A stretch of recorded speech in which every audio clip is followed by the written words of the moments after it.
Pozdrav svima! Danas ćemo praviti jednu štrudlu sa višnjama. Za nju će nam biti potrebno oko trećina kvasca.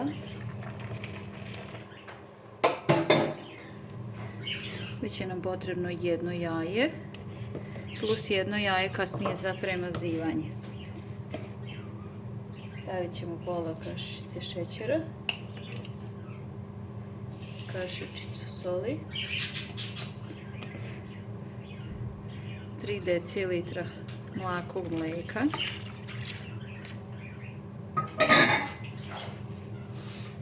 stavit ćemo oko pola kile brašna. Umesit ćemo testo.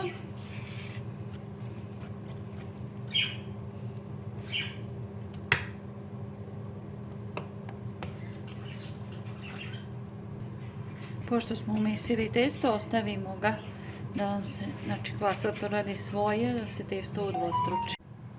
Pošto nam je testo naraslo, udvostručilo se,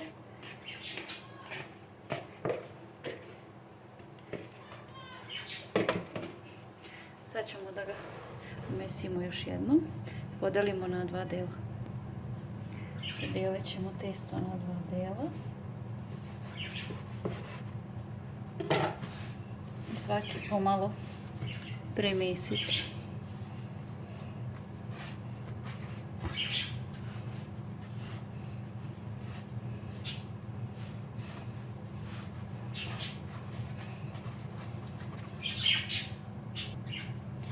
Sljedeće što radimo je da ćemo testo razvući što tanje.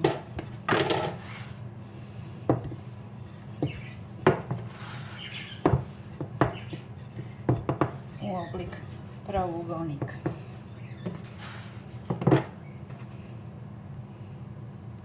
Pošto smo razvukli testo u oblik pravougaonika što tanje, ne treba ni preterati da bude pretanko, stavljamo 250 grama višanja.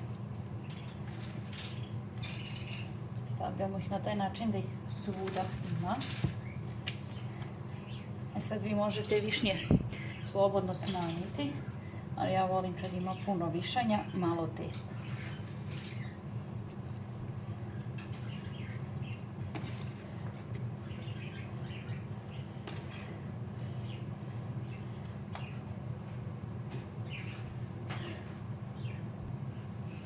Pošto su nam višnje sočne, pune soka, otprilike po ukusu dodate šećera. Ja ga nikad ne dodajem puno, kašičica, 2 eventualno, jer hoću da osjetim ukus višnje. Sve što sam rekla, pošto su one sočne, dodat ćem im ovako jednu kašičicu griza, da nešto ipak upije taj sok. Dodat ćemo još pola, otprilike kašičica i pol, da nešto upije taj sok. Jednostavno ćemo ih urolati.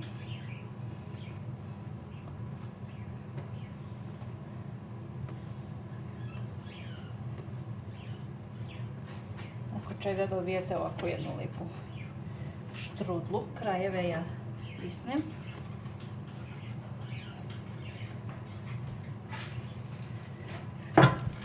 Stavim u tekstil. Nakon čega ćemo premazati jajetom, ali prvo idemo da nafilamo i drugu štrudlu.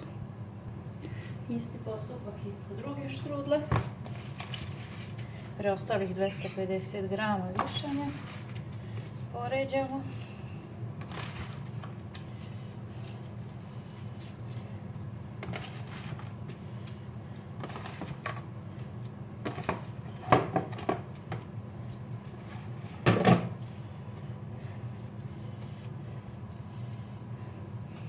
Bacit ćemo šećer.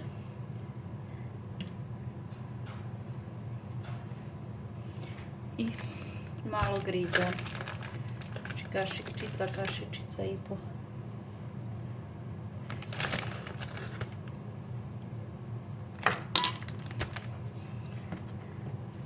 Sve to urolamo.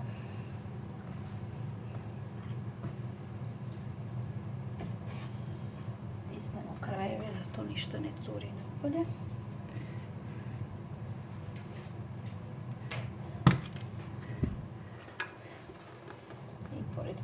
stavljamo i drugu.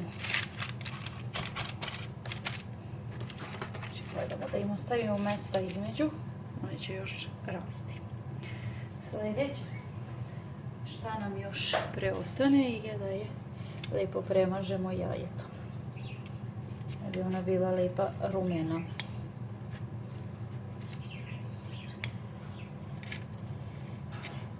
Nakon toga stavljamo štrudlu u rernu, zagrejanu na 250 stepeni.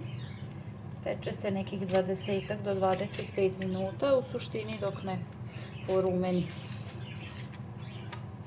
Među vremenu uvijek pazite, zna struja biti nekad jača, nekad slabija, pa da vam ne bi štrudla izgorela.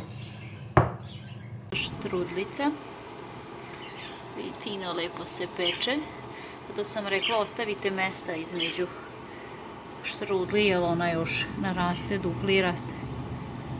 Ostavit ćemo je sad da se lepo ispeče. Štrudle su nam lijepe, gotove pečene. One izgledaju sad ovako. Narasle su se, utrostručili su se u suštini. Sada ćemo ih pokriti krpom i ostaviti da se ohlade, odstoje nekih sat vremena i nakon toga ćemo seći i jesti. Koliko vam se svideo ovaj video, zapratite Aninu kuhinjicu. Do sljedećeg videa, puno pozdrava!